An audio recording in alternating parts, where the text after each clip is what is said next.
Did you want to respond? I thought you nodded your head affirmatively, and Mr. I was not agreeing with him. Oh, okay. I'm sorry. Which I will be very defer. Mr. Which I will be very clear right about. Ahead. I'm glad you cleared that up. Look at Mr. Schuster. We don't make this stuff up. The ideas for this map that was included in my testimony today, these corridors, Ray LaHood didn't make this up. These corridors came from people who live in these states who want passenger rail.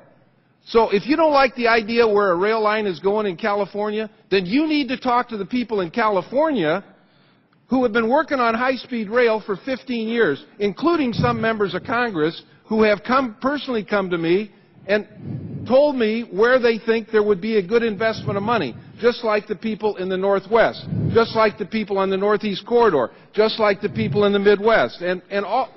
This is a reflection of what people in America are asking for. It's not a reflection of President Obama sitting down on a map and drawing a line, or Ray LaHood.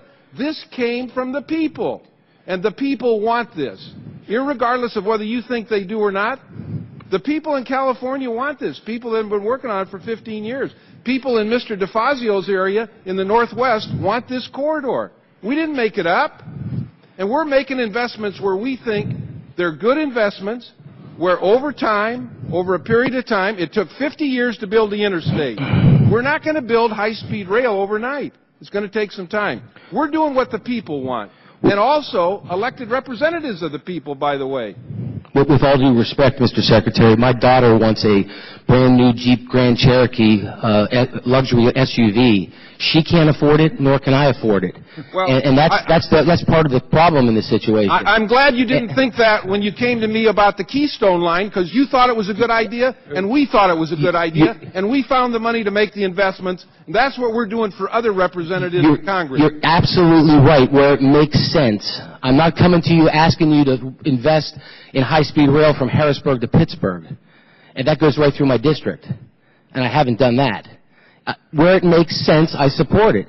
Where it doesn't make sense, again, I think we're wasting our money, and we should be focused on areas where we can see tremendous success stories that are out there. We will be able to see that. I thank the gentleman. I thank the Secretary. Initially in our proposal in California, it started off that the segment would be in the Central Valley. There's obviously been multiple discussions, and it's my understanding that any future proposals have to include the Central Valley. Are you still, committed that it has to be the Central Valley, or is there openness to other potential routes?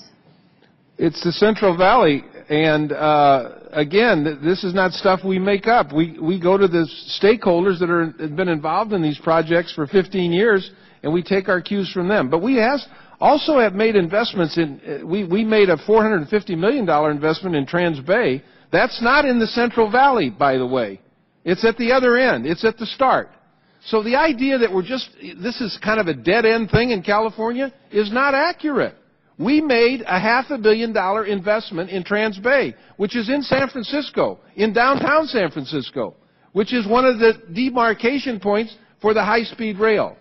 Everything's not in the Central Valley, but we're in the Central Valley. We've made a commitment there. That's where people want us to be, and so until somebody tells us differently or they have a different plan, that's where we're going to be. Okay.